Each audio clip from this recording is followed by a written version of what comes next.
ദൈവം അവതരിപ്പിച്ച ധർമ്മവ്യവസ്ഥയ്ക്ക്, ദീൻ വ്യവസ്ഥയ്ക്ക് ഒരു രീതിയേ ഉണ്ടാകാൻ സാധ്യതയുള്ളൂ.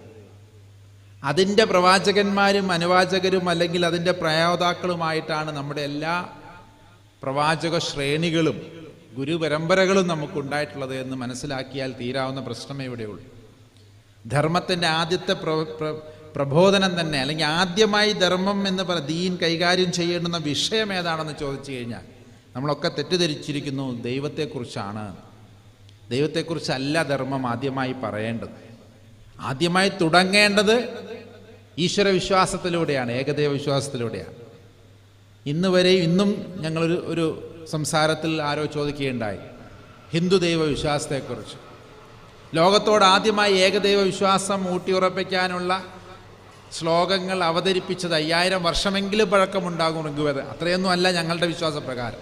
പക്ഷേ ഏറ്റവും വിമർശകരായിട്ടുള്ളവരുടെ വാക്കുകളിൽ പോലും 5000 കൊല്ലത്തെ പഴക്കമുണ്ട് ഋഗ്വേദത്തിന്. ആ ഋഗ്വേദത്തിൽ പറയുന്നുണ്ട് ഏകം സത് തദ് വിപ്രാഹ ബഹുധാവദന്തി, ഏകം സത് വിപ്രാഹ ബഹുധാവദന്തി എന്ന് പറയും. കൃത്യമായി ഏകദൈവ സിദ്ധാന്തം കൃത്യമായി ലോകത്തിനോട് പറഞ്ഞത് ഹിന്ദു മതത്തിൽ തുടങ്ങുന്നു. എന്നാൽ മക്കയിലുണ്ടായിരുന്ന വിഗ്രഹാരാധകരെ നമ്മൾ മറ്റൊരു ചിത്രമാണ്. അതുകൊണ്ടാണ് ഖുർആനിൻ്റെ ഭാഷ അവരോടായതുകൊണ്ടാണ് വിഗ്രഹാരാധകരോടും മറ്റൊരു സമീപനം സ്വീകരിക്കാൻ നബിയും അദ്ദേഹത്തിൻ്റെ അനുചരന്മാരും മറ്റൊരു രീതി അത് ചെയ്തത് എന്ന് നിങ്ങൾ മനസ്സിലാക്കണം. അത് ഇവിടെയുള്ളവരെക്കുറിച്ചായിരുന്നില്ല, അല്ലെങ്കിൽ ഇവിടെയുള്ള ഹിന്ദു മതത്തിൽ അത്തരം വാദങ്ങൾ ഉണ്ടായിരുന്നില്ല. അത് കൂടുതൽ മനസ്സിലാക്കുമ്പോൾ നമുക്ക് മനസ്സിലാക്കാൻ സാധിക്കും. എന്താണോ സൂറത്തുൽ ഇഖ്ലാസ്, അതിന് തത്തുല്യമായ അതുപോലെയുള്ള അർത്ഥങ്ങൾ വരുന്ന ഒരുപാട് ശ്ലോകങ്ങൾ നമുക്കൊക്കെ കാണാനായിട്ട് സാധിക്കും. അജം നിർവികൽപ്പം നിരാകാരമേകം നിരാനന്ദമാനന്ദം അദ്വൈതപൂർണം പരം നിർഗുണം നിർവിശേഷം നിരീഹം പരബ്രഹ്മരൂപം ഗണേശം ഭജേമ എന്ന് തുടങ്ങുന്ന ഒരു 3 ശ്ലോകങ്ങളുണ്ട്. സൂറത്തുൽ ഇഖ്ലാസിൻ്റെ ഓരോ വാക്കുകളോടും തുല്യമാണത്. അജം ജനിക്കപ്പെട്ടവനല്ല, ജനിച്ചിട്ടില്ല. ലം യലിദ് വലം യൂലദ് വലം യകുല്ലഹു കുഫുവൻ അഹദ്. ആരെയും ജനിപ്പിച്ചിട്ടുമില്ല, ആരെയും ജനിക്കാനും അനുവദിച്ചിട്ടില്ല. ആരുടെയും അച്ഛനോ ആരുടെയും അമ്മയോ ആരുടെയും പിതാവുമോ ഒരു മാതാവും ഒന്നുമല്ല എന്ന് പറയുന്ന ഒരു സംവദം. ഒരൊറ്റ വാക്കിൽ അജം, ജനിക്കാത്തവൻ, ഈശ്വരൻ ജനിക്കാത്തവനാണ്. നിർവികൽപ്പം, കൽപ്പനകൾക്കൊക്കെ അപ്പുറത്താണ്, എനിക്കൊന്നും സങ്കല്പിക്കാൻ കഴിയാത്ത അത്രയും രീതിയിലുള്ളവനാണ്. ദൈവത്തെക്കുറിച്ചും അങ്ങനെ എത്രയോ പ്രാവശ്യമുണ്ട്. നിങ്ങളുടെ വിചാരങ്ങൾക്കും അപ്പുറമാണ് എൻ്റെ വിചാരങ്ങൾ. ഖുർആനിലുടനീളം ഇത് നമുക്ക് കാണാനായിട്ട് സാധിക്കും. അജം നിർവികൽപ്പം നിരാകാരമേകം, ഒരു ആകാരവും ഇല്ല, ഒരു തരത്തിലുള്ള രൂപങ്ങളുമില്ലാത്ത നിർഗുണം, നിരാകാരനും ഏകനുമാണ്. കുൽഹു അല്ലാഹു അഹദ്, ഏകനാണ്, അവിഛിന്നനാണ്. അതായത് അഹദ് എന്ന വാക്കിൻ്റെ അർത്ഥം വെറും ഏകമാണെന്ന് മാത്രം വ്യാഖ്യാനിക്കരുത്. ഏകം എന്ന് പറഞ്ഞാൽ ഞാനിപ്പോൾ ഇവിടുത്തെ ഏകനായ സന്യാസിയാണ്, അതിൻ്റെ അർത്ഥം വേറെ സന്യാസിമാരുണ്ടല്ലോ. അള്ളാഹുവിനെ കുറിച്ച് അങ്ങനെ പറയാൻ പറ്റില്ല. ഏകനായ വേറെ ഉണ്ട് എന്നൊരു അർത്ഥം പോലും ദ്യോതിപ്പിക്കാൻ രണ്ടില്ല, അവിഛിന്നനാണ്. അങ്ങനെ കഷ്ണങ്ങളായോ പലതായോ പോകാൻ കഴിയാത്തൊരു രീതി. ഇത് പറഞ്ഞു തുടങ്ങിയാൽ തീരൂല. അതുകൊണ്ട് ഞാൻ എപ്പോഴും രാവിലെ ചൊല്ലുന്ന പ്രാർത്ഥനകളിൽ ഈ 2 പ്രാർത്ഥനകളും സൂറത്തുൽ ഇഖ്ലാസ് ദൈവത്തെക്കുറിച്ചാണ്, ഉറപ്പാണ്. പക്ഷേ മതം ആദ്യമായി അതിൻ്റെ പ്രായോഗികതയിലേക്ക് വരുമ്പോൾ കൈകാര്യം ചെയ്യുന്ന വിഷയം ആദ്യമായി മനുഷ്യനോടാണിത് പറയുന്നത്. മനുഷ്യനോട് പറയുന്നു, മുട്ടിയാൽ മുട്ടുന്ന ചെളിക്കട്ടയിൽ നിന്ന് നിന്നെ ഞങ്ങൾ സൃഷ്ടിച്ചു എന്ന് പറയുമ്പോൾ മനുഷ്യൻ്റെ ഈ ചെളിയോളം താഴ്ന്ന ചെളിത്തരം നമുക്ക് ഇപ്പോഴും ഉണ്ട്. നമ്മളെ മനുഷ്യനെ ചെളിയിൽ നിന്നും മണ്ണിൽ നിന്നും നശ്വരതയിൽ നിന്നും നമുക്ക് ഉണ്ടാക്കിയെന്ന് പറയുമ്പോൾ ആരാണ് ഉണ്ടാക്കിയിരിക്കുന്നത്?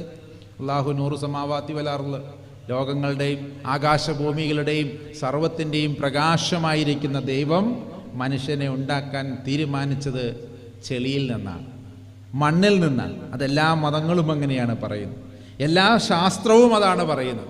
അതുകൊണ്ടാണ് മരിച്ചു കഴിഞ്ഞ് കുഴിച്ചിടുമ്പോൾ ആ മണ്ണിലേക്ക് അത് ലയിച്ചു തീരാനുള്ള കാരണം അതാണ്. മണ്ണിൽ നിന്നല്ലാത്തൊരു വസ്തു മണ്ണിൽ ലയിക്കില്ല, പ്ലാസ്റ്റിക് ലയിക്കില്ല. മറ്റു പല സംഗതികളും കെമിക്കലിലൂടെ പുതിയതായി ഉണ്ടാക്കപ്പെട്ട സംഗതികളൊന്നും, ദൈവം ഉണ്ടാക്കാത്ത പ്രകൃതി വസ്തുക്കളൊന്നും മണ്ണിൽ ലയിക്കില്ല. 400 കൊല്ലം 500 കൊല്ലം 1000 കൊല്ലമൊക്കെ പ്ലാസ്റ്റിക് കിടക്കുന്ന പറയണം. പക്ഷെ ദൈവം ഉണ്ടാക്കിയത് ഈ മണ്ണിൽ നിന്നായതുകൊണ്ടാണ് നമ്മളൊക്കെ മണ്ണിൽ ലയിച്ചു പോകുന്നത്. ആ മണ്ണ് എന്ന് പറയുന്നത് ഒരു പ്രതീകവും കൂടിയാണ് നശ്വരതയുടെ. ചിലർ പറയും ചളി പറയരുതെന്ന് പറയില്ലേ, ഞങ്ങളുടെ ചില നാട്ടിലൊക്കെ അങ്ങനെ പറയാറുണ്ട്. ചളി എന്ന് പറഞ്ഞു കഴിഞ്ഞാൽ വൃത്തികേട് അല്ലെങ്കിൽ ബോറടിപ്പിക്കുന്ന കാര്യങ്ങൾ എന്നൊക്കെയാണ്. ഈ ഒരു നേച്ചറോട് കൂടിയിട്ടാണ് മനുഷ്യനെ ദൈവം സൃഷ്ടിച്ചിരിക്കുന്നത്. അപ്പോൾ ആ മനുഷ്യനോട് ആദ്യം എന്ത് പറയണം? നിന്നേക്കാൾ വലിയ ജീവിവർഗങ്ങളെ ഞാൻ സൃഷ്ടിച്ചിട്ടുണ്ട്. മാലാഖമാരുടെ രൂപത്തിൽ, മലക്കുകളുടെ രൂപത്തിൽ, ജിന്നുകളുടെ രൂപത്തിൽ, കിംപുരുഷ ദേവ ഗന്ധർവന്മാരുടെയൊക്കെ രൂപത്തിൽ. അത് പല രീതിയിലാണ് പറഞ്ഞത്. അതൊക്കെ ഒന്ന് തന്നെയാണെന്നുള്ളതാണ് നമ്മൾ മനസ്സിലാക്കണം. അവരെയൊക്കെ ഉണ്ടാക്കിയിരിക്കുന്ന പ്രകാശം കൊണ്ടാണ്. ദൈവം സത്യത്തിൽ ഉണ്ടാക്കിയിരിക്കുന്നത് ദൈവത്തിൻ്റെ എന്തെങ്കിലും സാദൃശ്യത്തിലാണ്. എന്തെങ്കിലും ഉണ്ടാക്കിയിട്ടുണ്ടെങ്കിൽ അത് ദേവന്മാർ, ദിവ് ധാതു. ദിവ് എന്ന് പറഞ്ഞു കഴിഞ്ഞാൽ പ്രകാശമെന്നാണ്. ഈ മാലാഖമാരെയും മലക്കുകളെയും ജിന്നുകളെയും ഉണ്ടാക്കിയിരിക്കുന്നത് ദൈവത്തിൻ്റെ ഏത് പ്രകാശ കണകകളാണോ അത് വെച്ചിട്ടാണ്. എന്നാൽ മനുഷ്യൻ എന്ന് പറയുന്ന ദൈവത്തിൻ്റെ ഖലീഫയെ, ആദം സന്തതികളെ നിങ്ങളെ എൻ്റെ ഖലീഫയായിട്ടാണ്, എൻ്റെ പ്രതിനിധിയായിട്ടാണ്. അല്ലേ? പ്രതിനിധി എന്ന് പറഞ്ഞാൽ എന്താ? ഞാനിപ്പോൾ ഏതെങ്കിലും ഇന്ത്യ ഗവൺമെൻറ്റിൻ്റെ ഒരു പ്രതിനിധിയായി പുറത്തു പോയി കഴിഞ്ഞാൽ, ഞാൻ എപ്പോഴും പറയാറുള്ളൊരു ഇതാണ്, എന്നോട് 1 മുതൽ 10 വരെയുള്ള എണ്ണൽ സംഖ്യ അവിടെ പറഞ്ഞിട്ട് വരാനാണ് എന്നോട് പറഞ്ഞതെങ്കിൽ ഞാൻ എന്ത് ചെയ്യണം? എനിക്ക് 100 വരെ എണ്ണാൻ അറിയുമെങ്കിലും ഞാൻ 10 വരെ പറയാൻ പാടുള്ളൂ. കാരണം ഞാൻ ആരുടെ പ്രതിനിധിയാണ്? എന്നെ അയച്ചവൻ്റെ പ്രതിനിധിയാണ്. അതിലപ്പുറത്തേക്ക് പറയാൻ എനിക്ക് അർഹതയില്ല. അതുകൊണ്ട് വന്നിട്ടുള്ള എല്ലാ പ്രവാചകന്മാരും മനുഷ്യകുലത്തിൽ നിന്ന്, ഇന്ന് വരെ ജിന്നുകളുടെ ഇടയിൽ നിന്നോ മൃഗങ്ങളുടെ ഇടയിൽ നിന്നോ നമുക്കൊരു പ്രവാചകനെ ഉണ്ടായിട്ടില്ല. അല്ലെങ്കിൽ അവർക്കതിൻ്റെ ആവശ്യമില്ല. ഒന്നില്ലെങ്കിൽ അവർ സദാ ദൈവത്തിൻ്റെ അനുസരണയിലും ഇസ്ലാമിലും നിലനിൽക്കുന്ന മൃഗങ്ങളും ചെടികളുമൊക്കെ അങ്ങനെ നിലനിൽക്കുന്നവരാണ്. അവർക്ക് മറ്റൊരു പ്രബോധനത്തിൻ്റെ ആവശ്യമില്ല. ഏത് കാലത്തോളം തെങ്ങിൽ തേങ്ങ മാത്രം കായ്ക്കുന്നു, ഏത് കാലത്തോളം കാരക്ക മരത്തിൽ കാരക്ക മാത്രം, ഈന്തപ്പനയിൽ ഈന്തപ്പഴം മാത്രം കായ്ക്കുന്നുവോ അത്രത്തോളം കാലഘട്ടം അത് ഇസ്ലാമാണ്. അങ്ങനെയുള്ള വിവക്ഷയാണ് ഇവിടുത്തെ ഖുറാനിക പണ്ഡിതന്മാർ നമ്മുടെ മുമ്പിൽ അവതരിപ്പിച്ച് കാണിച്ചിട്ടുള്ളത്. കാരക്കമരം ഇസ്ലാമാണെന്ന് നബി പറഞ്ഞതായി സല്ലല്ലാഹു അലൈഹി വസല്ലം തങ്ങൾ പറഞ്ഞതായി നമുക്കൊക്കെ അറിയാം. ആരൊക്കെയാണ് ഇസ്ലാം എന്ന് ചോദിച്ചപ്പോൾ ഏറ്റവും ഉദാത്തമായ കാണിച്ചു കൊടുത്തത് കാരക്കമരത്തിനെയാണ്, അല്ലെങ്കിൽ ഈന്തപ്പനെയാണ്. കാരണം അതിന്മേൽ ഇന്ന് വരെ തെങ്ങുണ്ടായിട്ടില്ല, തേങ്ങ ഉണ്ടായിട്ടില്ല. മാവ് മരത്തിൽ ഒരിക്കലും മാങ്ങയല്ലാണ്ട് തേങ്ങ ഉണ്ടാവില്ല. ഒരർത്ഥത്തിൽ അവരെല്ലാം ദൈവികമായ ആ കൃത്യതയിൽ പോകുന്നു, ദീനിൽ പോകുന്നത് കൊണ്ട് അവർ അത് തന്നെയാണ്. അതുകൊണ്ട് അവർക്ക് ഓർമ്മപ്പെടുത്തലുകാരെ വരേണ്ട ആവശ്യമില്ല, ഓർമ്മപ്പെടുത്തലുകാർ ആവശ്യമില്ലാത്ത ജീവിവർഗങ്ങൾ. എന്നാൽ അതേപോലെ തന്നെ മാലാഖമാർക്കും അതിൻ്റെ ആവശ്യമില്ല. കാരണം എന്താണ്? അവരും സുജൂദിൽ കിടന്ന് സുജൂദ് ചെയ്തുകൊണ്ട് അള്ളാഹുവിനെ, ദൈവത്തെ സ്തുതിക്കുന്നവർ. അങ്ങനെ തന്നെ നൂറ്റാണ്ടുകളായി, ലക്ഷക്കണക്കിന് കോടിക്കണക്കിന് കൊല്ലം അങ്ങനെ ചെയ്യാൻ അവർക്കൊരു മടിയുമില്ല. അവർക്ക് ദാഹങ്ങളോ മറ്റ് നമുക്കുള്ളതുപോലുള്ള പ്രശ്നങ്ങളൊന്നുമില്ല. ഇതൊരു 10 മിനിറ്റ് ഇവിടെ നിൽക്കാൻ പറഞ്ഞു കഴിഞ്ഞാൽ, പലപ്പോഴും ഞാൻ ശ്രദ്ധിച്ചിട്ടുണ്ട്, നിർബന്ധമാക്കപ്പെട്ട ജുമാ നമസ്കാരത്തിൻ്റെ ഇടയിൽ പോലും അസ്വസ്ഥത കാണിക്കുകയും അല്ലെങ്കിൽ ഉറങ്ങിപ്പോവുകയൊക്കെ ചെയ്യുന്ന ആളുകളെ ഒരിക്കലും ഈ പരിപാടി, ഈ ആരാധന എന്ന് പറഞ്ഞ പരിപാടി മാലാഖമാരെ ഏൽപ്പിച്ചിരുന്നെങ്കിൽ അവിടെ ഒരു ഉറക്കവും തൂങ്ങൂലായിരുന്നു. അവർ എന്നും സുജൂദിലെങ്കിൽ സുജൂദ്, പറന്നിട്ടെങ്കിൽ പറന്നിട്ട്, കിടന്നിട്ടെങ്കിൽ കിടന്നിട്ട്, ഇരുന്നിട്ടെങ്കിൽ ഇരുന്നിട്ട്, ഏത് രീതിയിലാണെന്ന് പറഞ്ഞു കൊടുത്താൽ മതി, അവരത് തുടരുമായിരുന്നു. ഇതൊക്കെ നിലനിൽക്കുക, അതായത് മറ്റതൊക്കെ എണ്ണയിട്ട ഒരു യന്ത്രം കണക്ക് എത്ര നേരം വേണമെങ്കിലും അവർക്ക് ചെയ്യാൻ കഴിവുള്ള ജീവിവർഗങ്ങളായ മനുഷ്യരുടെ മേലെയുള്ള പ്രകാശത്താൽ സൃഷ്ടിക്കപ്പെട്ടവരെയും തള്ളിക്കളഞ്ഞ് മനുഷ്യർക്ക് താഴെയുള്ള ജീവിവർഗങ്ങളെയും പക്ഷിമൃഗാദികളെയും ലതാദികളെയും ഒക്കെ തള്ളിക്കളഞ്ഞ് അതിൻ്റെ ഏകദേശം നടുക്കുള്ള ചളിയിൽ നിന്നുണ്ടാക്കിയ, അല്ലെങ്കിൽ വെറും ഒരു രക്തക്കട്ടയിൽ നിന്ന്, അലക് ഇക്റ ബിസ്മി റബ്ബുക്കല്ലദീ ഖലഖ് ഖലഖൽ ഇൻസാന മിൻ അലക് എന്നൊക്കെ പറയുന്ന ആദ്യത്തെ ഖുർആൻ അധ്യായം തുടങ്ങുന്ന, അല്ലെങ്കിൽ ആദ്യത്തെ വെളിപാട് നബിക്ക് ലഭിച്ചതായ ആ വെളിപാട്, സല്ലല്ലാഹു അലൈഹി വസല്ലം തങ്ങൾക്ക് ലഭിച്ച ആ വെളിപാട് ഇങ്ങനെയാകുന്നു. തുടക്കം ആ പറയുന്ന രക്തക്കട്ടയിൽ. അതായത് രക്തക്കട്ട നശിച്ചു പോകും, വളരെ പെട്ടെന്ന് അത് ക്ലോട്ടായി പോകും, അത് കട്ട പിടിച്ചു പോകും. അത് അതിൻ്റെ മാതൃശരീരത്തിൽ നിന്ന് മാറ്റിക്കഴിഞ്ഞാൽ അത് എത്രയും പെട്ടെന്ന് അതിൻ്റെ സ്വഭാവം മാറുന്ന, അത്രയും നശ്വരതയാണ് മനുഷ്യനുള്ളത് എന്നാണ് ഈ വാചകങ്ങളിലൂടെയൊക്കെ നമ്മൾ മനസ്സിലാക്കേണ്ടത് എന്ന് മനസ്സിലാക്കിയാൽ നമ്മൾ ആദ്യം പണി ചെയ്തു തുടങ്ങുക നമ്മുടെ ശരീര മനസ്സിൻ്റെ മാലിന്യങ്ങളോടാണ്. റിനാത്തുൽ നഫ്സ് എന്ന് സൂഫി വചനങ്ങളുണ്ട്. സൂഫികൾ പറയാറുണ്ട് ഏറ്റവും വലിയ യുദ്ധം അത് ശരീര മനസ്സുകളുടെ മാലിന്യങ്ങളോടാണ്, പ്രത്യേകിച്ച് മനോമാലിന്യങ്ങളോടാണ് ഏറ്റവും വലിയ യുദ്ധം ചെയ്യുന്നത്. എല്ലാ മതങ്ങളുടെയും അടിസ്ഥാനം ഇതാണ്. ചിത്തസ്യ ശുദ്ധയെ കർമ്മ നതു വസ്തുപലഭ്യത എന്ന് ശങ്കരാചാര്യർ അദ്ദേഹത്തിൻ്റെ വിവേക ചൂടാമണി എന്ന് പറയുന്ന പ്രകരണ ഗ്രന്ഥത്തിൽ തൻ്റെ ശിഷ്യന്മാരോട് പറയും. ശുദ്ധിക്കായിക്കൊണ്ടാണ്, നിങ്ങളുടെ ഹൃദയശുദ്ധിക്കായിക്കൊണ്ടാണ് ആരാധനകൾ ഏർപ്പെടുത്തി വെച്ചിരിക്കുന്നത്. അല്ല ദൈവത്തിന് നിങ്ങളുടെ ഇതിൻ്റെ കണക്കെടുത്തിട്ട് പുള്ളിക്ക് അവസാനം തൂക്കി നോക്കി നിങ്ങൾക്ക് മാർക്കിടാൻ വേണ്ടിയിട്ടുള്ള ഒരു രാജാവൊന്നും അല്ല, അല്ലെങ്കിൽ അങ്ങനെയുള്ള ഒരു എന്താ പറയുക ഒരു പുകഴേന്തിയൊന്നും അല്ല ദൈവമെന്ന് മനസ്സിലാക്കുക. ഈ ലോകം മുഴുവൻ സൃഷ്ടിച്ച് പരിപാലിക്കുന്ന ആൾക്ക് നിങ്ങളുടെ ആരാധന കൊണ്ട് എന്ത് കിട്ടാനാണ്? നിങ്ങളങ്ങ് ആരാധിച്ചില്ലെങ്കിൽ, അങ്ങനെ ചിലർ പറയാമല്ലോ, നീയൊന്നും തന്നില്ലെങ്കിൽ ഞാനൊക്കെ ഒന്നും ആവില്ല എന്ന് പറയുന്ന ഒരു മുതലാളിക്ക് പോലും ഇല്ലേ, നിങ്ങളുടെ നാട്ടിലെ ഏറ്റവും വലിയ മുതലാളിക്ക് പോലും നിങ്ങൾ കൊണ്ട് ഒന്നും കൊടുത്തില്ലെങ്കിലും അയാൾ സുഖമായിട്ട് ജീവിക്കും. ഈ കണ്ട മുതൽ മുഴുവൻ ആളുന്ന മുതലാളിയായ ജലാലായ ദൈവത്തിന് നിങ്ങളുടെ ഒരു നമസ്കാരം അല്ലെങ്കിൽ നിങ്ങളുടെ ഒരു സുജൂദ് എന്തിനാണ്? അത് നിങ്ങൾക്ക് കൂടി ഗുണകരമായി തീരാൻ വേണ്ടിയിട്ടാണ്. നിങ്ങളുടെ ആത്മസംസ്കരണമാണ് അതിലൂടെ ദൈവം ഉദ്ദേശം വെക്കുന്നത് എന്ന് മനസ്സിലാക്കാം. അല്ലാതെ ഇതെന്തോ കടം മേടിച്ചത് ഇങ്ങനെ കടം തീർക്കുന്ന ഒരു തൊഴിലാളിയുടെ അല്ലെങ്കിൽ എന്താ പറയുക ഏതെങ്കിലും പലിശ കമ്പനിയിൽ നിന്ന് പലിശ വാങ്ങി അതിന് കടം തീർക്കാൻ വേണ്ടി ജീവിക്കുന്നവൻ്റെ മനോഭാവത്തോടു കൂടി കടം തീർക്കാൻ പുറപ്പെടരുത്. ആരാധനാ വിഷയത്തിൽ ഓരോ ആരാധനയും ശുദ്ധിയാണ്. അത് തെളിയിക്കാനും അത് മനസ്സിലാക്കി കൊടുക്കാനും വേണ്ടിയിട്ടാണ് ശുദ്ധിയായി എല്ലാ മതങ്ങളും മണ്ണുകൊണ്ടും വെള്ളം കൊണ്ടുമൊക്കെ ശുദ്ധി ചെയ്യാൻ നമ്മളോട് കൽപ്പിക്കുന്നത്. ഒന്ന് ആലോചിച്ച് നോക്കൂ. ശുദ്ധമായി നമ്മൾ ആരാധന കർമ്മത്തിൽ ഏർപ്പെടുമ്പോൾ അതിലൂടെ ലക്ഷ്യമാക്കപ്പെടുന്നത് നമ്മുടെ മനസ്സിൻ്റെയും ആത്മാവിൻ്റെയും ശുദ്ധിയാണ്. ജിഹാദുൽ അക്ബർ ഏതാണെന്ന് ചോദിച്ച സമയത്ത്, ബദറൊക്കെ കഴിഞ്ഞ് വരുന്ന സമയത്ത്, ബദർ യുദ്ധം കഴിഞ്ഞ് അവർ വിജയിച്ച് വരുന്ന സമയത്ത് റസൂലുള്ളാഹി സ്വല്ലല്ലാഹു അലൈഹി വസല്ലമ തങ്ങൾ തൻ്റെ സഹാബത്തിനോട് പറഞ്ഞു, സഹാബിമാരോട് പറഞ്ഞു, ഇനി നമുക്ക് മറ്റൊരു ജിഹാദുൽ അക്ബർ ഉണ്ട്, വലിയ ഒരു ജിഹാദ് കൂടി ചെയ്തു തീർക്കാനുണ്ട്. എല്ലാവർക്കും സന്തോഷമായി. അതെന്താണ്, എവിടെയാണ്, ആരോടാണ് എന്ന് ചോദിച്ചപ്പോൾ പറഞ്ഞു, അത് ഐഹികമല്ല, അത് ഈ ലോകവുമായി ബന്ധപ്പെട്ടതെന്ന് ഞാൻ ഉദ്ദേശിച്ചിട്ടില്ല. ഇനി ഒരു വർഗത്തെയും കൊല്ലാനല്ല ഞാൻ ഉദ്ദേശിച്ചത്. അത് നിങ്ങളുടെ ഉള്ളിൽ തന്നെയുള്ള അശുദ്ധികളോട്, മനസ്സിനോട്, മനോമാലിന്യങ്ങളോടാണ് ജിഹാദുൽ അക്ബർ എന്ന് പ്രഖ്യാപിച്ച റസൂലുള്ളാഹി നമ്മൾ മറക്കാനുള്ള കാരണം എന്താണ്? ദീൻ അവിടെ തുടങ്ങുന്നു. നമുക്കൊരു ലക്ഷ്യം തന്നിട്ടുണ്ട്. ദൈവത്തിൻ്റെ ഖലീഫയായി ഈ ലോകത്തിൽ വേണ്ടുന്ന പ്രവർത്തികൾ നൽകുക, ചെയ്യുക എന്നതിന് ദൈവം ക്വാളിഫിക്കേഷൻ, എൻട്രൻസ് ടെസ്റ്റ് വെച്ചിട്ടുണ്ട്. ലോകത്തിൽ ഒരുപക്ഷെ ആദ്യത്തെ എൻട്രൻസ് ടെസ്റ്റ് എന്ന സംവിധാനം കൊണ്ടുവന്നത് ഒരുപക്ഷെ ദൈവമാണ്. ഇന്നാണ് ഇപ്പോൾ വളരെ അടുത്ത, ഞാനൊക്കെ പഠിക്കുന്ന കാലത്ത് പോലും എൻട്രൻസ് ടെസ്റ്റ് ഇത്ര അങ്ങോട്ട് കോമൺ ആയിട്ട് വരുന്നേ ഉള്ളൂ. അതിൻ്റെ കുറച്ചു കാലം മുമ്പ് വരെ നല്ല മാർക്കുള്ളവനെ വിളിച്ച് കൊണ്ടുപോയി ഡോക്ടറും എഞ്ചിനീയറും വക്കീലും ഒക്കെ ആക്കുന്ന കാലഘട്ടമുണ്ടായിരുന്നു. എന്നാൽ എത്രയോ കാലങ്ങൾക്ക് മുമ്പ് തന്നെ ഇതിനൊരു പരീക്ഷയും പരീക്ഷണവും വെച്ചുകൊണ്ടാണ് ദൈവം ഇതിനെ ആളുകളെ തെരഞ്ഞെടുത്തിരുന്നത്. ഒന്നാലോചിച്ച് നോക്കൂ. ആ രീതിയിലേക്ക് മനോമാലിന്യങ്ങളെ സംസ്കരിക്കാൻ, തൻ്റെ അഹങ്കാരം തനിക്ക് പൊന്തണം, തൻ്റെ പ്രഭാഷണം കേൾക്കാൻ ആയിരങ്ങൾ തടിച്ചുകൂടണം, തനിക്ക് അതിന് തക്കതായ പ്രതിഫലം ലഭിക്കണം എന്നൊക്കെയുള്ള ആഗ്രഹങ്ങൾ ഉള്ളവരെയാണ് ദീൻ എന്ന് പറയുന്നതിൽ നിന്ന് ആദ്യം പിടിക്കപ്പെടുക. അങ്ങനെയുള്ളവരാണ് ഇതിൽ ആദ്യം പെടുക. അതുകൊണ്ട് ഞാൻ എപ്പോഴും ദൈവത്തെ സ്തുതിക്കാറുണ്ട്, ദൈവമേ ഇത്തരത്തിലുള്ള പരീക്ഷണങ്ങളിൽ നിന്ന് എന്നെ ഉൾപ്പെടുത്തരുത്. കാരണം അത്തരത്തിലുള്ള പരീക്ഷണങ്ങളിൽ ഏർപ്പെട്ടു പോയാൽ, അല്ലെങ്കിൽ അത്തരം കാര്യങ്ങളിൽ നമ്മൾ വീണു പോയാൽ ദൈവത്തിന് നമ്മളെ എന്താക്കാൻ കഴിയില്ല? അദ്ദേഹത്തിൻ്റെ വാക്കുകൾ പറയുന്ന പ്രതിനിധിയാക്കാൻ കഴിയില്ല. നമ്മുടെ സ്വന്തത്തിൻ്റെ വാക്കുകൾ അവിടെ വന്നു പോകും. ദൈവം ഉദ്ദേശിക്കാത്ത ആശയങ്ങൾ നമ്മുടെ വാക്കുകളിലൂടെ ഉതിർന്നു വീഴും.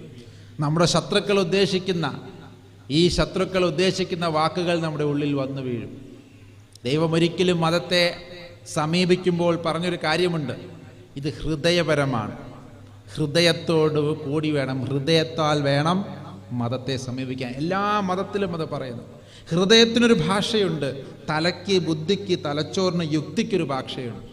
ഇന്ന് പലപ്പോഴും പല പള്ളി കമ്മിറ്റി മീറ്റുകളിലും അമ്പല കമ്മിറ്റി മീറ്റിങ്ങുകളും അല്ലെങ്കിൽ ഇടവക മീറ്റിങ്ങുകളും ഒക്കെ കാണുമ്പോൾ ഏതോ പാർട്ടിയുടെ മീറ്റിംഗ് നടക്കുകയാണെന്നുള്ളൊരു പ്രതീതി പലപ്പോഴും തോന്നാറുണ്ട്. ഞാനിവിടെ എല്ലായിടത്തും പോകുന്നതുകൊണ്ട് പറയാം. അല്ലെങ്കിൽ നേതൃത്വം കൊടുക്കുന്ന പുരോഹിതന്മാരോട് സംസാരിക്കുന്ന രീതി കാണുമ്പോൾ തോന്നാറുണ്ട് ഇതെന്തോ ജനാധിപത്യ വ്യവസ്ഥയിലെ അല്ലെങ്കിൽ ഈ പറയുന്ന പോലെ ചില പാർട്ടികളുടെ സ്വഭാവം കാണിച്ചുകൊണ്ട് എങ്ങനെയാണ് നമ്മളിങ്ങനെ സ്വത്വബോധം വച്ചു മാറിപ്പോയത് എങ്ങനെയാണ്?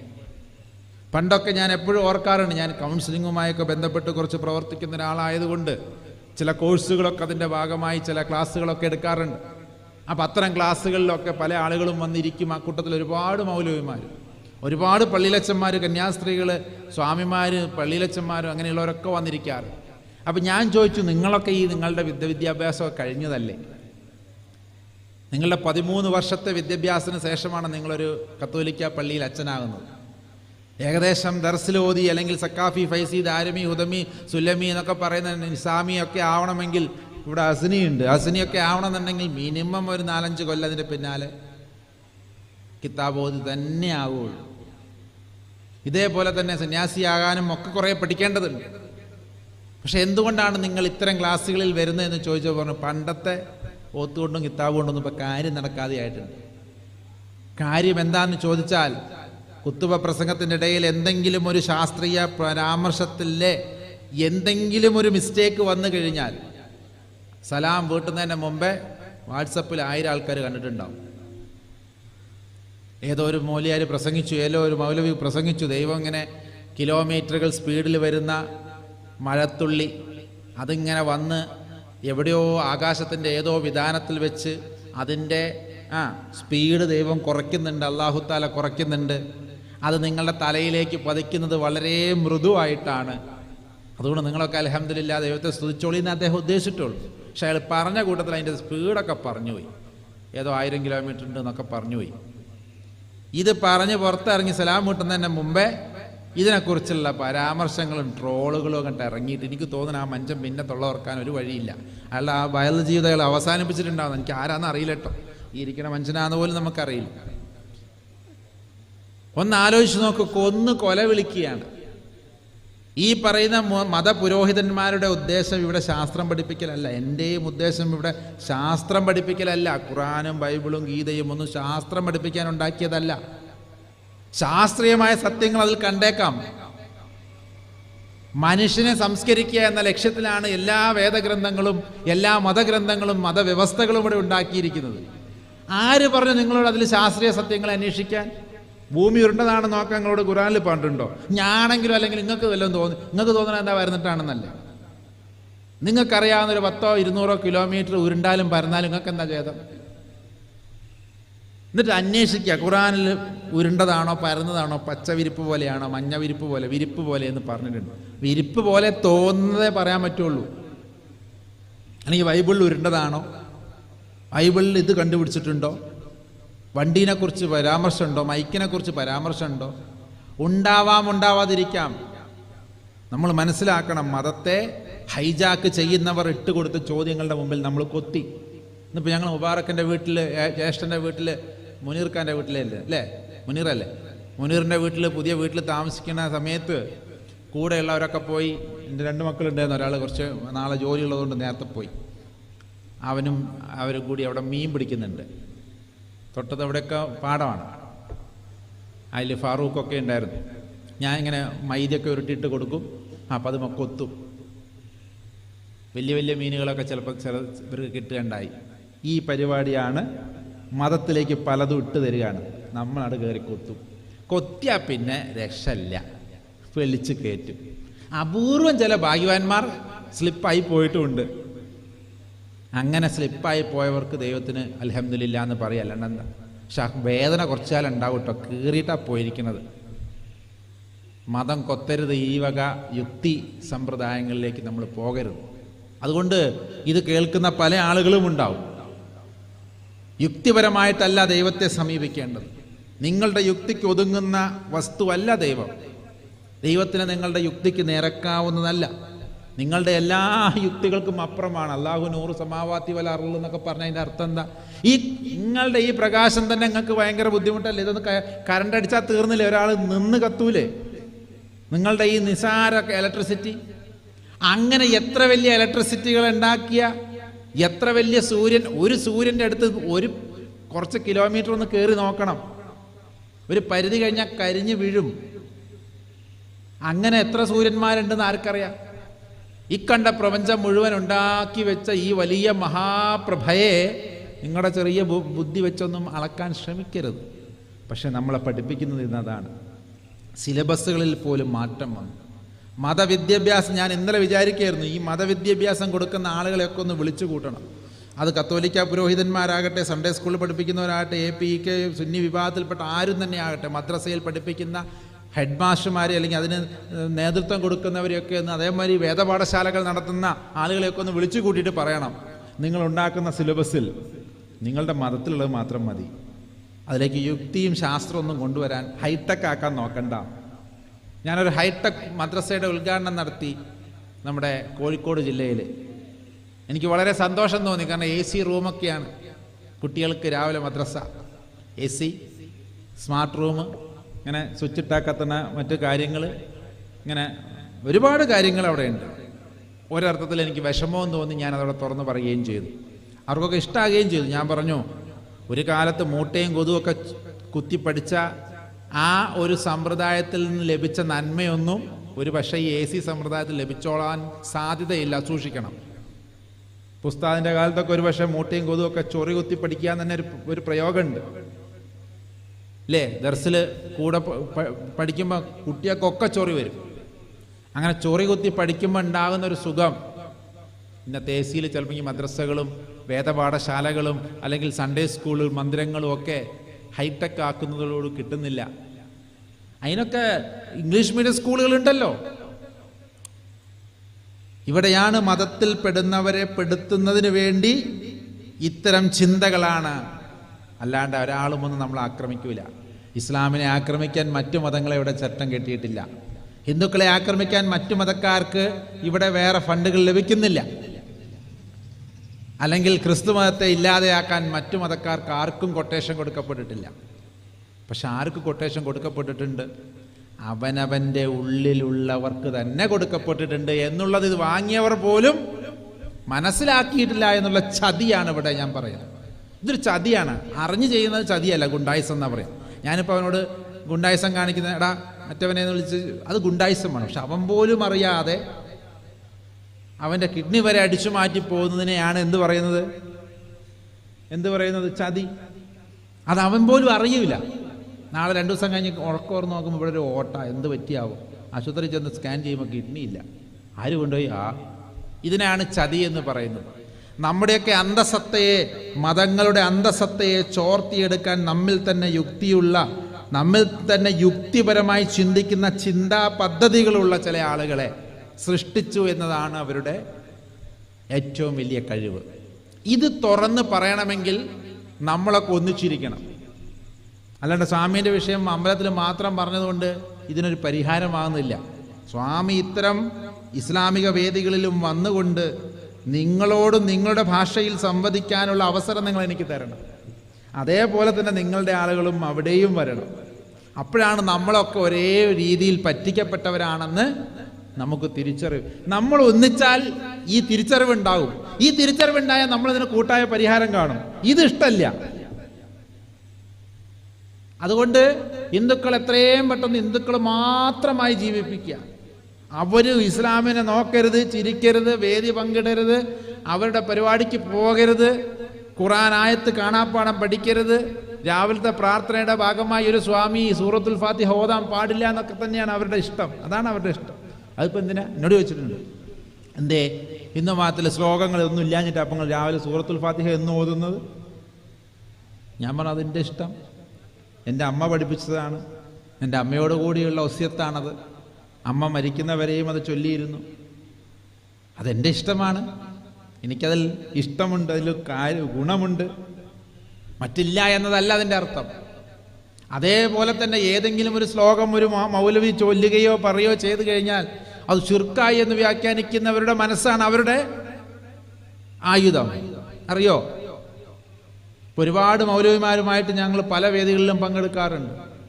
ചില സ്ഥലത്തൊക്കെ ഞാൻ ഖുറാനും ആയത്തും ചൊല്ലി അങ്ങനെ വ്യാഖ്യാനിച്ച് എൻ്റെ പ്രസംഗം നിർത്തുമ്പോൾ അടുത്ത ആള് മഹാഭാരതവും ഭാഗവതവും ഉപനിഷത്തും ഒക്കെ ചൊല്ലിക്കൊണ്ട് നന്നായി പ്രസംഗിക്കുന്നത് കേൾക്കാറുണ്ട്. പക്ഷെ ഇതെല്ലാം കേട്ട് ആരോടെങ്കിലും ചോദിച്ചാൽ മൗലിയാരെ കാര്യം പോക്കാം. കാരണം എന്താ, മൂപ്പര് ഷിർക്കിലായിപ്പോയി, കുഫറായിപ്പോയി. കാരണം എന്താ, ശ്ലോകം ചൊല്ലിപ്പോയി. അങ്ങനെയാണെങ്കിൽ ഇപ്പം ഞാനും ഞങ്ങളേന്ന് ഷിർക്കിൽപ്പെട്ട് അല്ലേ. ഇങ്ങനെയുള്ള ചിന്തകൾ നമ്മുടെ ഉള്ളിലേക്ക് വന്ന് കൊടുത്തു. ഇതാണ് ഇവിടുത്തെ പ്രശ്നം. ഇവിടെയാണ് മതത്തെ മതം കൊണ്ടില്ലാതെയാക്കാൻ ആ സോഷ്യൽ എഞ്ചിനീയറിങ്ങിന് വേണ്ടി വിചാരിക്കുന്ന ആളുകളുടെ വിജയം ഇവിടെയാണ്. ഇനി നിങ്ങൾ തീരുമാനിക്കണം ആര് വിജയിക്കണം. മതമാണോ വിജയിക്കേണ്ടത്? മതത്തിലൂടെ നമ്മുടെ പ്രവാചകന്മാരാണോ വിജയിക്കേണ്ടത്? നമ്മുടെ വേദഗ്രന്ഥങ്ങളാണോ ഇവിടെ വിജയിക്കേണ്ടത്? അങ്ങനെയെങ്കിൽ മതങ്ങളിൽ വിഭാഗീയതയില്ല, നിർബന്ധമില്ല, ഉറപ്പാണത്.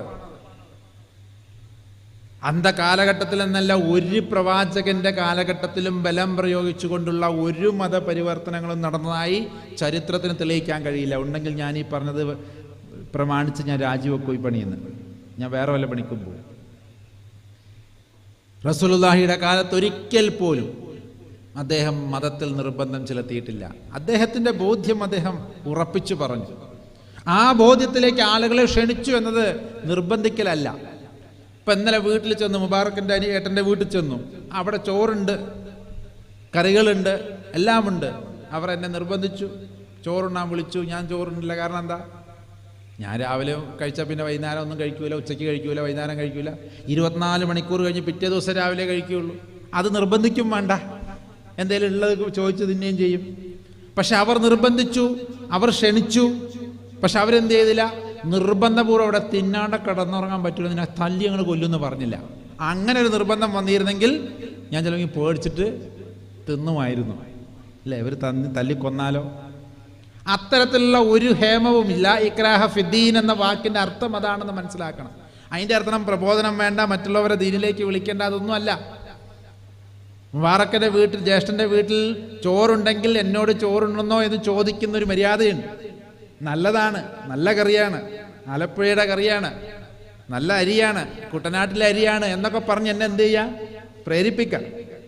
പക്ഷെ തിന്നാണ്ടെങ്ങാനും ഇവിടെ നിന്ന് കഴിഞ്ഞാൽ അടിച്ചതിനെ കൊല്ലുന്ന കളയും, മര്യാദയ്ക്ക് തിന്നിട്ട് കിടക്കുന്ന ആ ഭാഷയല്ല മതപ്രബോധനം എന്ന് പറയുന്നത്. പക്ഷെ അങ്ങനെ ആക്കിയെടുത്തത് ആരാണ്? അങ്ങനെ ആക്കിയെടുത്തവരുടെ കൂട്ടത്തിൽ നമ്മൾ പെടുന്നുണ്ടോ? ഒരു മതത്തിലും അത് പറയുന്നില്ല. ഉള്ളത് എന്തൊക്കെ മെനു ഉണ്ടെന്ന് പറയാൻ നമുക്കൊക്കെ അധികാരമുണ്ട്. അവർ പറഞ്ഞു കേട്ടോ, നല്ല കാര്യങ്ങളൊക്കെ, നല്ല പുതിയ പുതിയ കാര്യങ്ങളൊക്കെ പറഞ്ഞു, ഇന്ന കൂട്ടാനുകളൊക്കെ ഉണ്ട്, കഴിക്കണമെങ്കിൽ കഴിച്ചോളി എന്ന് പറഞ്ഞു. അവരവരുടെ കടമ നിറവേറ്റി. ഞാനതിൽ പെട്ടില്ല. ഞാൻ കഴിച്ചില്ല, കാരണം എനിക്ക് ശീലമില്ല. വൈകുന്നേരം അങ്ങനെ കഴിച്ചു കഴിഞ്ഞാൽ കുറേ വർഷങ്ങൾക്കായി വൈകുന്നേരമൊക്കെ ഭക്ഷണം കഴിച്ചിട്ട്. അതുകൊണ്ട് പ്രത്യേകിച്ച് സന്ധ്യ അസ്തമിച്ച് കഴിഞ്ഞാൽ ഒന്നും തിന്നൂല. എന്നാലും അവരുടെ സ്നേഹത്തിൻ്റെ മുമ്പിൽ ഒരു ഗ്ലാസ് ചായയും 2 അണ്ടിപ്പരിപ്പും മുന്തിരി പിന്നെ ബദാമൊക്കെ തിന്നു. എന്തെങ്കിലും അവർ ആദ്യമായിട്ട് വരികയല്ലേ ഇങ്ങനെ ഒന്ന് സൽക്കരിക്കണ്ടേ എന്ന കൂട്ടത്തിൽ. ഇത് തന്നെയാണ് മതത്തിൻ്റെയും വിഷയത്തിൽ. അതുകൊണ്ട് ലാ ഇക്രാഹ ഫിദ്ദീൻ എന്ന് പറയുന്നത് കേൾക്കുമ്പോൾ നിങ്ങൾ വിഷമിക്കരുത്. അള്ളാഹുവിൻ്റെ പ്രവാചകനോട് ഖുർആൻ പ്രഖ്യാപിച്ചത്, അല്ലെങ്കിൽ അള്ളാഹു പ്രഖ്യാപിച്ചത് തന്നെയാണ്. ഒന്നിനും നിർബന്ധം വെക്കരുത്. അതുണ്ടെങ്കിലേ അത് നടക്കുകയുള്ളൂ എന്ന് പറയരുത്. യേശുവിൻ്റെ കാര്യത്തിലും ഇതുണ്ടായിരുന്നു. ഒരു കാര്യത്തിലേക്കും അദ്ദേഹം ആരെയും നിർബന്ധിച്ചിട്ടില്ല. ഏത് മതമാണ് ആരെയും നിർബന്ധിച്ചിട്ടുള്ളത്? മതം പറയുന്നത് ഇതാണ്: ദൈവത്തോളം, ദൈവത്തിന് തുല്യരായി, അല്ലെങ്കിൽ ദൈവത്തിൻ്റെ ഖലീഫമാരായി, ദൈവികതയ്ക്ക് തുല്യമായി നിങ്ങൾ മാറിക്കഴിഞ്ഞാൽ, ദൈവത്തിൻ്റെ പ്രതിനിധികളായി നിങ്ങൾ മാറിക്കഴിഞ്ഞു കഴിഞ്ഞാൽ, അതുകൊണ്ട് ലോകത്തിന് ഗുണകരമായത് സംഭവിക്കും. അദ്ദീനു നസീഹ എന്നതിൻ്റെ വാക്കിൻ്റെ അർത്ഥമൊക്കെ നമ്മൾ രാവിലെ തൊട്ട് വൈകുന്നേരം വരെ ചിന്തിക്കണം. അത് മാത്രമായിട്ടൊരു വയല് പരിപാടി നടത്താൻ ഞാൻ തീരുമാനിച്ചിട്ടുണ്ട്. എന്താ പരിപാടി? അദ്ദീനു നസീഹ, വയൽ പ്രോഗ്രാം ബൈ സ്വാമി ആത്മദാസ്യമി ധർമ്മഭാഷ ഒന്ന് വെക്കണമെന്നുണ്ട്. അത് മാത്രം, വേറെ ഒന്നും പറയില്ല. എങ്ങനെയാണ് ദീൻ ഗുണകാംക്ഷയുള്ളതായി മാറുന്നത്? ഇന്ന് പലപ്പോഴും ദീൻ ഗുണകാംക്ഷയല്ല എന്ന് നമ്മളെ കൊണ്ട് തന്നെ പറയിപ്പിക്കുന്ന ഈ ഒരു പരിപാടിയിൽ പെട്ടുപോയവരാണ് നമ്മൾ. വല്ലാത്തൊരവസ്ഥയാണത്. രണ്ട് ഗ്രൂപ്പുകൾ തമ്മിൽ അടിപിടി കൂടുമ്പോൾ മാറി നിന്ന് മറ്റു ഗ്രൂപ്പ് ചോദിക്കുക ദീന്. കണ്ട ഈ അടി, സുജൂദിൽ പോകുന്നവൻ്റെ തലക്കടി, സുജൂദിൽ എഴുന്നേറ്റ് ഓടുന്നവന് വേറെ അടി, പോലീസ്, പട്ടാളം, മഠങ്ങളിൽ അടി ഇടി, പള്ളികളിൽ കേസ്, കോടതി, അച്ഛന്മാർ തമ്മിലുള്ള വഴക്ക്, വിവാദങ്ങൾ, ഭൂമി വിവാദം. അതേ വിഭാഗത്തിൽപ്പെട്ട ആളുകൾ തന്നെ അതേ വിഭാഗത്തിൽപ്പെട്ട നേതൃത്വത്തിനെതിരെ കോടതിയിൽ കേസ്. ഇതൊക്കെ കാണുമ്പോൾ ആരാ കൈയടിക്കുന്നത്? ഇത് കേൾക്കുന്ന ഇവിടെയൊന്നും അല്ലാത്ത ദൂരത്തിലിരിക്കുന്നവരൊക്കെ ഒന്ന് ചിന്തിക്കുക. നിങ്ങളുടെ ജാതിയോ മതമോ എന്തോ ആയിക്കോട്ടെ, ഇതിൻ്റെ ലക്ഷണങ്ങൾ നിങ്ങളുടെ മതത്തിലുണ്ട്. ഇന്ന് കേരളത്തിലെ എല്ലാ വിഭാഗങ്ങളുടെ ഇടയിലും ഇത് വ്യാപിച്ചു. നാം ഒന്നിച്ചു നമുക്കൊന്ന് തിരിച്ചു പോകണം. ഏതിലേക്ക്? അവനവൻ്റെ മതത്തിൻ്റെ നന്മയിലേക്ക്. റസൂലുള്ളാഹിയുടെ മതമൊക്കെ ഒന്ന്, റസൂലുള്ളാഹിനെ മനസ്സിലാക്കുന്നിടത്ത് നമ്മൾ യുക്തിയൊന്നും പ്രയോഗിക്കരുത്. മതത്തെ മനസ്സിലാക്കുന്നിടത്ത് യുക്തിയില്ല. ദൈവത്തെ മനസ്സിലാക്കുന്നതിൽ യുക്തിയൊന്നുമില്ല. ദൈവം എനിക്ക് ഹൃദയപരമായ ഒരു ഘടകമാണ്. ഞാൻ എപ്പോഴും വിചാരിക്കാറുണ്ട്, വൈകുന്നേരം കിടന്നുറങ്ങുന്ന സമയത്ത് ഞാനിങ്ങനെ ദൈവികമായ ആ ഒരു മഹത്വത്തിനൊക്കെ ഇങ്ങനെ ഓർത്ത്, ഈശ്വരൻ്റെ ആ ഒരു എന്താ പറയുക, വൈഭവം എന്നൊക്കെയാണ് ഞങ്ങൾ പറയുക, അതിൻ്റെ ആ ഒരു ജലാത്വം എന്നൊക്കെ പറയുന്ന ആ ഒരു മഹിമ ഉണ്ടല്ലോ, അതൊക്കെ ഇങ്ങനെ ധ്യാനിച്ച് അവിടെ ഉറങ്ങിപ്പോവും. അപ്പോൾ ഒരു സുഖ. വേറെന്താ ഓർക്കാനുള്ളത് ഞങ്ങൾക്കൊക്കെ?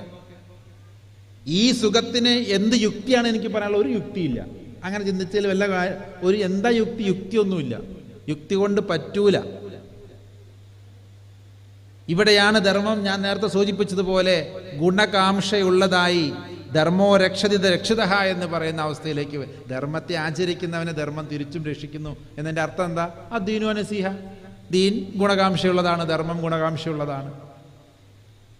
ഇന്ന് നമ്മൾ പലപ്പോഴും മുറുകെ പിടിച്ചിരിക്കുന്നത് പലപ്പോഴും ഗുണകാംക്ഷയില്ല എന്ന് മാത്രമല്ല, സമൂഹത്തിന് മൊത്തം ദോഷകരമായി ഭാവിക്കുന്ന രീതിയിലേക്ക്, മൊത്തം ദീനിനെ പറയിപ്പിക്കുന്നതായ രീതിയിലേക്ക്. അതുകൊണ്ട് ഒന്ന് മാറ്റി ചിന്തിക്കേണ്ടതുണ്ട്. ദൈവിക വിഷയങ്ങളെ ദൈവം അവതരിപ്പിച്ചതിനപ്പുറം നമുക്ക് പറയാൻ അധികാരമില്ല. നമ്മൾ ഖലീഫമാരാണെന്നുണ്ടെങ്കിൽ നമ്മൾ ദൈവത്തിൻ്റെ പ്രതിനിധികളാണ്. ഈ ഭൂമിയിൽ ദൈവത്തിൻ്റെ പ്രതിനിധികളാണ് ലോകത്തിലെ മനുഷ്യരെന്ന് പല വേദഗ്രന്ഥങ്ങളിലും ഞാൻ കണ്ടിട്ടുണ്ട്. യേശു പറഞ്ഞിട്ടുണ്ട്, പിതാവായ ദൈവത്തിനെ ആരും ഒരു നാളും കണ്ടിട്ടില്ല. എന്നാൽ മനുഷ്യപുത്രൻ എന്ന് പറഞ്ഞാൽ ആരാ? നിങ്ങളൊക്കെ ഓരോരുത്തർ, നിങ്ങൾ മനുഷ്യൻ്റെ പുത്രന്മാരല്ലേ? അതെ. അല്ല, ഇവർ മാത്രമല്ല കേട്ടോ, നിങ്ങളൊക്കെ മനുഷ്യപുത്രന്മാരും പുത്രിമാരുമാണ് ദൈവത്തിനെ ഇവിടെ മറ്റുള്ളവരുടെ മുമ്പിൽ പരിചയപ്പെടുത്തി കൊടുക്കേണ്ടത്. അതിനാണ് മനുഷ്യപുത്രൻ വന്നിരിക്കുന്നത് എന്ന് അദ്ദേഹം പറഞ്ഞതിൻ്റെ അർത്ഥം പലപ്പോഴും മനസ്സിലായിട്ടില്ല. ഇനി വന്നിട്ടുണ്ടെങ്കിൽ തന്നെ ഇവരൊക്കെ മനുഷ്യരൂപത്തിലാണ് വന്നിട്ടുള്ളത്. ഏത് ദൈവം അവതരിച്ചു എന്ന് പറഞ്ഞാൽ ഒക്കത്തിന് മനുഷ്യൻ്റെ രൂപ. ഇന്ന് വേറൊരു രൂപത്തിലുള്ള ഒരു പ്രവാചകനെയും നമ്മൾ കണ്ടിട്ടില്ല. ഉള്ളതെല്ലാം മനുഷ്യനുമായി ബന്ധപ്പെട്ട് മനുഷ്യനെപ്പോലെ ചിന്തിക്കുകയും മനുഷ്യനെപ്പോലെ ഈ ഭൂമിയിലേക്ക് വരികയും മനുഷ്യനെപ്പോലെ ഈ ഭൂമിയിൽ ജീവിക്കുകയും ചെയ്തവരാണ്. അതുകൊണ്ട് നമ്മളൊന്ന് ഒന്നിച്ചിരുന്ന് ചിന്തിച്ച് മനസ്സിലാക്കണം. നമ്മുടെ മതം പ്രസക്തമാക്കാൻ നമുക്കാണ് ദൈവം അതിനെ ഏൽപ്പിച്ചിരിക്കുന്നത് എന്നുള്ളൊരു ബോധം നമുക്കുണ്ടാവണം. അതുകൊണ്ട് നമ്മുടെ ഗ്രന്ഥങ്ങളെ ഒന്ന് റീതിങ്കിങ് അല്ലെങ്കിൽ റീഡിങ്, പുനർവായനയ്ക്ക് നമ്മളൊന്ന് പാത്രീഭവിക്കണം, അല്ലെങ്കിൽ ഒന്നും കൂടി പുനർവായന നടത്തി തുടങ്ങണം. ദൈവവുമായുള്ള എൻ്റെ ബന്ധത്തെക്കുറിച്ച് ഒരു പുനർവായന, പുനർവിചിന്തനം ഉണ്ടാവണമെന്നാണ്. ഇന്ന് ദൈവം സത്യത്തിൽ നമുക്കൊക്കെ ആരാ? നാട്ടുകാരോട് ചോദിച്ചാൽ വിശ്വാസമുണ്ടെന്ന് പറയാനല്ലാതെ ഹൃദയത്തിൽ നിന്റെ തൊണ്ടക്കുഴിയേക്കാൾ ഞാൻ നിനക്ക് സമീപസ്ഥനായിരിക്കുന്നു എന്ന് സൂറത്തുൽ ബഖറ. ആ തൊണ്ടക്കുഴിയേക്കാൾ അടുത്ത് എന്ന് പറഞ്ഞാൽ എത്രത്തോളം അടുത്തു? തൊണ്ടക്കുഴി എനിക്കെത്ര അടുത്താണ്? ഞാൻ എവിടെയാണാവോ? അപ്പോൾ പിന്നെ എന്നെക്കാളിലും അടുത്ത് നിൽക്കുന്ന, അതിനേക്കാൾ നിന്റെ പ്രാണനേക്കാൾ അടുത്ത് നിൽക്കുന്ന ആ ദൈവിക വ്യവസ്ഥയെ എത്ര പേര് അനുഭവ തലത്തിൽ മനസ്സിലാക്കുന്നുണ്ട്? അനുഭവ തലത്തിൽ മനസ്സിലാക്കുന്നതിന് പകരം നമ്മൾക്ക് തന്നിരിക്കുന്ന മതപരമായ എക്സർസൈസ് എന്താ? ദൈവത്തിന് തലകൊണ്ട് മനസ്സിലാക്കാൻ. എങ്ങനെ മനസ്സിലാകും? അക്ഷരം അറിയാത്ത ഒരാളെ കൊണ്ട് സംഗതികൾ ഇത്രയും ചെയ്യിപ്പിച്ചു എന്നതിൽ എന്ത് യുക്തിയുള്ളത്? ഇതിനൊന്നും യുക്തിപരമായ മറുപടിയൊന്നുമില്ല. അലിഫ് എന്നൊരു വാചകം, ഒരു വാക്കാണ് ലോകത്തിലെ ഏറ്റവും സിമ്പിൾ അക്ഷരം.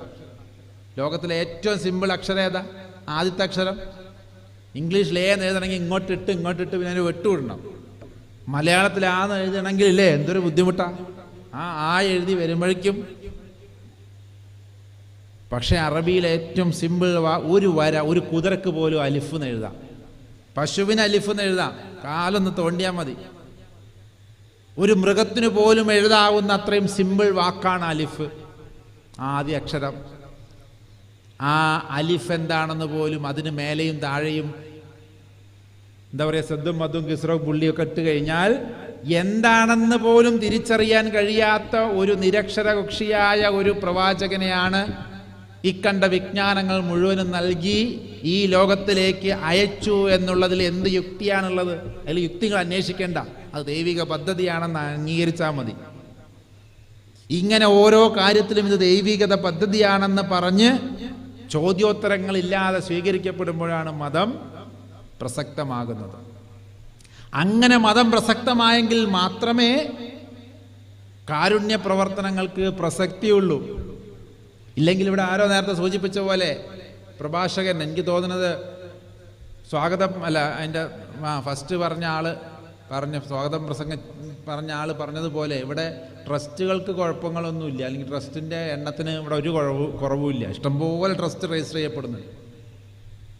പക്ഷെ എന്തായിരിക്കണം മതപരമായി നിൽക്കുന്ന ആത്മീയതയുമായി ബന്ധപ്പെട്ട് നിൽക്കുന്ന ഈ ട്രസ്റ്റിൻ്റെ വ്യത്യാസം എന്തായിരിക്കണം? ഇവിടെയാണ് ഇതുമായി ബന്ധപ്പെട്ട ഉസ്താദിനെയൊക്കെ നമ്മളൊന്ന് സ്മരിക്കേണ്ടത്. ഷെയ്ഖുനെ നമ്മളൊന്ന് മനസ്സിലാക്കണം. എന്താണ് ഗുരുവിൻ്റെ റോള്? ഞങ്ങളുടെ രീതിയിലൊക്കെ ഗുരു എന്ന വാക്കിൻ്റെ അർത്ഥം അന്ധകാരത്തെ ഇല്ലാതാക്കും, രകാരോ എന്നൊക്കെ പറഞ്ഞ ഒരു ഉൽപ്പത്തിയൊക്കെ പറയാറുണ്ട്, ഞാനിവിടെ പറയുന്നില്ല. ഗുരുവിൻ്റെ പ്രഥമമായ ലക്ഷ്യമെന്ന് പറയുന്നത് തന്നെ നമ്മളിലെ അന്ധകാരം ഇല്ലാതെയാക്കുക എന്നുള്ളതാണ്. അതായത് യുക്തിയാണ് ഇവിടുത്തെ അന്ധകാരം. സത്യത്തിൽ ഒരുപാട് യുക്തിയിലേക്ക് പോകരുത്. ദൈവമേ, എനിക്ക് ആ യുക്തി ഒന്ന് കുറച്ച് തന്നുകൊണ്ട് നിന്നോടുള്ള സ്നേഹം വർദ്ധിപ്പിക്കാൻ, അതിന് ചിലപ്പെങ്കിൽ എനിക്ക് ഗുരുവിനെ സേവിക്കേണ്ടി വരും, ഗുരു പറഞ്ഞത് കേൾക്കേണ്ടി വരും, ഗുരു വേണ്ടാന്നാ വരും. പണ്ടൊക്കെ അങ്ങനെ ഉണ്ടായിരുന്നു. ഞാൻ നേരത്തെ പറഞ്ഞല്ലോ, മൂല്യന്മാരോടും അച്ഛന്മാരോടും കന്യാസ്ത്രീകളൊക്കെ ഞാൻ ചോദിക്കും, നിങ്ങളെന്തിനാ കോഴ്സിന് വരണമെന്ന് ചോദിക്കാൻ പറയും. പണ്ടൊക്കെ ഞങ്ങൾ പറഞ്ഞാൽ കേട്ടിരുന്നു, അവിടെ ഇരിക്കും, ഏത് വലിയ മുതലാളിയാണെങ്കിലും മിണ്ടരുത് എന്ന് പറഞ്ഞാൽ മിണ്ടാതെ, ആലിമ് പറഞ്ഞതാണ്, മൗലിയാർ പറഞ്ഞതാണ്, മൗലവി പറഞ്ഞതാണ്, ഖത്തീബ് പറഞ്ഞതാണ്, ഇടവക അച്ഛൻ പറഞ്ഞതാണ്, മെത്രാൻ പറഞ്ഞതാണ് എന്ന് പറഞ്ഞാൽ കേൾക്കുന്ന ആളുകളുടെ എണ്ണം കൂടുതലായിരുന്നു. ഇന്ന് ആദ്യം പറയും, നിങ്ങൾ അങ്ങനെ പറയുമെന്നുണ്ടെങ്കിൽ നാളെ മുതൽ നിങ്ങൾക്ക് ഇവിടെ, നാളെ അല്ല അടുത്ത ബാങ്ക് മുതൽ നിങ്ങൾക്ക് ഇവിടെ ജോലിയില്ല, പിരിച്ചട് വിടും, നമുക്ക് പറ്റുന്ന ആളെ കൊണ്ടുവരും, നമ്മൾ വീട് പട്ടിണിയാകും. അതോടുകൂടി ഇന്നപ്പം നിങ്ങൾ പറഞ്ഞ പോലെ നടത്തിക്കോളിയാറ് അല്ലേ? ഇങ്ങനെ ഒരു അവസ്ഥയിലേക്ക് ഇതൊരു പള്ളിപ്പണിയാക്കി നമ്മൾ മാറ്റിയെടുത്തു. ആര്? സത്യം പറയാൻ അവർക്ക് നമ്മൾ കൂച്ചുവിലങ്ങുകൾ ഇട്ടു. അതുകൊണ്ട് ഇന്നൊന്ന് ആലോചിച്ച് നോക്കി, ഒരു കത്തോലിക്ക സഭയിലെ ഏറ്റവും പരമ അധ്യക്ഷനായിരിക്കുന്ന മാർ ആലഞ്ചേരി പിതാവിനെ വരെ മാറ്റണമെന്ന, എങ്ങനെ അതൊക്കെ എനിക്കൊന്നും മനസ്സിലാകണില്ല. എനിക്ക് ഇപ്പോഴും മനസ്സിലാകാത്ത കാര്യം, ഇവർക്കിപ്പോൾ ഇതെന്താ മനസ്സിലാകാത്തതെന്നുള്ള, ഈ പുറത്ത് നിൽക്കണ നമുക്കൊക്കെ ഇത് മനസ്സിലാകുന്നത് വലിയ കളിയാണെന്നുള്ളത്. പക്ഷെ അതിലുള്ളവർ ഇപ്പോഴും ഇതിലെന്തോ വലിയ, അയാൾ തെറ്റ് ചെയ്തു തന്നെ കൂട്ടിക്കോട്ടെ, അയാൾ 100% തെറ്റ് ചെയ്താലും അതിനെ സമീപിക്കേണ്ടുന്ന രീതി ഇങ്ങനെ ആയിരുന്നില്ല. അതാണ് തെറ്റിന് തിരുത്തലുകളും ഒക്കെ വേണ്ടെന്നല്ല പറയണത്, സഹിച്ചോളാനൊന്നുമല്ല കേട്ടോ പറയണത്. ഒരു പണ്ഡിതൻ അല്ലെങ്കിൽ അഹ്ലുൽ ബൈത്തിൽപ്പെട്ട ഒരാള് അല്ലേ, അവരെ എങ്ങനെയാണ് തിരുത്തേണ്ടതെന്നും അവരെ എങ്ങനെയാണ് സമീപിക്കേണ്ടതെന്നുമുള്ള കൃത്യമായ അറിവുകൾ നമുക്കുണ്ടാവണം. പലപ്പോഴും ഇത് ഇനിയും തിരുത്തപ്പെടാൻ കഴിയാത്ത രീതിയിൽ ഇതൊക്കെ മാറിപ്പോയി. ആരാണ് ജയിക്കുന്നത്? അപ്പം അദ്ദേഹം വന്നപ്പോൾ നമുക്കത് മനസ്സിലായിട്ടില്ലാവില്ല. ഞങ്ങൾ പറഞ്ഞു വന്നു, നമ്മളിത് 150 ഏകദേശം 100 വർഷങ്ങൾക്ക് മുമ്പ് ഒരു തീരുമാനമുണ്ടായിരുന്നു മതങ്ങളെ അപ്രസക്തമാക്കാൻ. അതിനുവേണ്ടി തിരഞ്ഞെടുത്തത് മറ്റു മതങ്ങളെയല്ല കൊട്ടേഷൻ കൊടുത്തത്, അതാത് മതത്തിൽപ്പെട്ട പൊന്തണമെന്ന് ആഗ്രഹിക്കുന്ന, സ്വാർത്ഥത ആഗ്രഹിക്കുന്ന പണ്ഡിതന്മാരതിന് തിരഞ്ഞെടുത്ത് പുതിയ ആശയങ്ങളെ സൃഷ്ടിച്ച് നമ്മുടെ ഇടയിലേക്ക് ഭിന്നിപ്പുണ്ടാക്കാൻ വേണ്ടി അതിനെക്കുറിച്ചാണ് ഇപ്പോൾ പറയുന്നത്. അല്ലെങ്കിൽ മൂപ്പര് കരുതും മൗലിയന്മാർക്ക് ഇയാൾ സപ്പോർട്ട് പറഞ്ഞപ്പോൾ പോവുകയാണല്ലോ, നാളെ പേര് വല്ല തോന്നിയാസം കാണിച്ചു കഴിഞ്ഞാൽ നമുക്കൊന്നും പറയാൻ പറ്റില്ലല്ലോ. അതുകൊണ്ട് വൈകി വന്നവരോട് ഞങ്ങൾ പറഞ്ഞുകൊണ്ടിരിക്കണത് എന്താണെന്ന് പറഞ്ഞത് ഒരൊറ്റ വാചകത്തിൽ. ഇതിൽ നമ്മൾ പെട്ടു. കാരണം അവർ ഉപയോഗിച്ച ടൂൾ, സോഷ്യൽ എൻജിനീയറിംഗ് ടൂൾ എന്ന് പറയുന്നത്, ഇതൊരു സാമൂഹ്യ മനഃശാസ്ത്രജ്ഞൻ്റെ ഭാഗം, ഒരു സോഷ്യൽ സയൻറ്റിസ്റ്റിൻ്റെ ഭാഗത്തു നിന്നാണ് ഞാനീ പറയണത്. എല്ലാ മതങ്ങൾക്കും ബാധകമായതുകൊണ്ട്, അല്ലാതെ ഇസ്ലാമിനെ മാത്രം തകർക്കാനല്ല. അതുകൊണ്ട് തന്നെ ഒന്ന് ആലോചിച്ച് നോക്കൂ, ഇത്ര കാലം ഇവിടെ ഹിന്ദുമതം ഉണ്ടായി, ഇനിയും ഹിന്ദുമതത്തിന് ഭരണഘടനാപരമായ ഒരു അസ്തിത്വം പോലും ഇവിടുത്തെ നായകന്മാർ, ഹിന്ദുമത നായകന്മാരുണ്ടാക്കി കൊടുത്തിട്ടില്ല. നിങ്ങൾക്കറിയത്? അടിസ്ഥാനപരമായ ഹിന്ദുവിൻ്റെ രാജ്യമാണ് ഹിന്ദു എന്നൊക്കെ പറയുന്നവർ പോലും ഭരണഘടനാപരമായി ഹിന്ദു മതത്തിനൊരു അസ്തിത്വം പോലും ഉണ്ടാക്കി കൊടുക്കാൻ ശ്രമിക്കാത്തതിൻ്റെ കാരണം എന്താ അറിയോ? ഫണ്ട് നല്ലോണം കിട്ടിയിട്ടുണ്ട്. അതുകൊണ്ട് തന്നെ മതവിഷയം അവിടെ ഒരു പ്രാധാന്യമാക്കി എടുത്തില്ല. ഇവിടെയാണ് നമ്മളൊക്കെ തിരിച്ചറിയേണ്ടത്. എനിക്കും ഡ്യൂട്ടി ഉണ്ട് ആ കാര്യത്തിൽ. ഞാനിത് പറഞ്ഞുകൊണ്ട് നിന്നാൽ പോലെ നമുക്കൊന്ന് ഉണ്ടാക്കി നോക്കാൻ പറ്റുമോ എന്നുള്ളത് ഒരു അന്വേഷണത്തിലാണ്, അല്ലെങ്കിൽ അതിൻ്റെ പ്രവർത്തനത്തിലാണ് ഞാൻ. അതുകൊണ്ടാണ് ശബരിമല വിഷയം തോറ്റുപോയത്. തോറ്റെന്നോ അല്ലെങ്കിൽ ഒരു മതത്തിൻ്റെ വിഷയത്തിൽ കോടതികൾ ഇടപെടുമ്പോൾ അതൊരു മതവിഷയമായി പരിഗണിക്കാതെ വെറുമൊരു ക്ഷേത്ര വിഷയമായി പരിഗണിച്ചതിൻ്റെ പേരിൽ അന്വേഷിച്ചപ്പോഴാണ് മനസ്സിലായത് ഇന്ത്യ മഹാരാജ്യത്ത് ഹിന്ദുമതം എന്നൊരു മതമേ ഇല്ല അത്രേ. ഭരണഘടനാപരമായും നിയമപരമായും ഒരു മതം നിലവിലില്ല. ഇനി അടുത്ത വിധികളൊക്കെ വരാൻ പോകുന്നു. ഇസ്ലാം എന്ന് പറഞ്ഞൊരു മതവും ഇല്ല. ഉള്ളത് സുന്നിയുണ്ട്, ജമാഅത്തുണ്ട്, മുജാഹിദുണ്ട്, യാക്കോബുണ്ട്, ഓർത്തഡോക്സ് ഉണ്ട്, കത്തോലിക്ക ഉണ്ട്. ക്രിസ്ത്യാനിറ്റി ഇല്ല എന്നാണ് ഇവിടുത്തെ. ഇതൊക്കെ ആരാഞ്ഞ് ഉണ്ടാക്കി കൊടുക്കുക? ഇവിടെ തല്ലുകളൊക്കെ നിർത്തി നമുക്കൊരു അസ്തിത്വത്തിന് വേണ്ടി പോരാടേണ്ടതുണ്ട്. ചെറിയ വ്യത്യാസത്തിൻ്റെ പേരിൽ ഇപ്പോൾ ഇവിടെ ആരോ പറഞ്ഞു തലയെക്കെട്ടിന് ഞാനിങ്ങനെ എവിടെയോ ഒരു തമാശ പറഞ്ഞു, അതൊന്നും ഇങ്ങനെ വൈറലാവുന്ന കരുതി പറഞ്ഞൊന്നും അല്ല കേട്ടോ. അതിൻ്റെ പേരിൽ വരെ നമ്മളിവിടെ ബുദ്ധിമുട്ടുന്ന സമയത്ത് നാളൊരു കേസ് ഫയൽ ചെയ്യപ്പെട്ട് കഴിഞ്ഞാൽ നിങ്ങൾ നിയമപരമായ ഒരു മതം പോലും അല്ല എന്ന് പ്രസ്താവിക്കുന്നിടത്തേക്ക് നമ്മൾ എത്തിച്ചിട്ട് എന്ത് മതപ്രവർത്തനം നമ്മളിവിടെ ചെയ്യുന്നത്?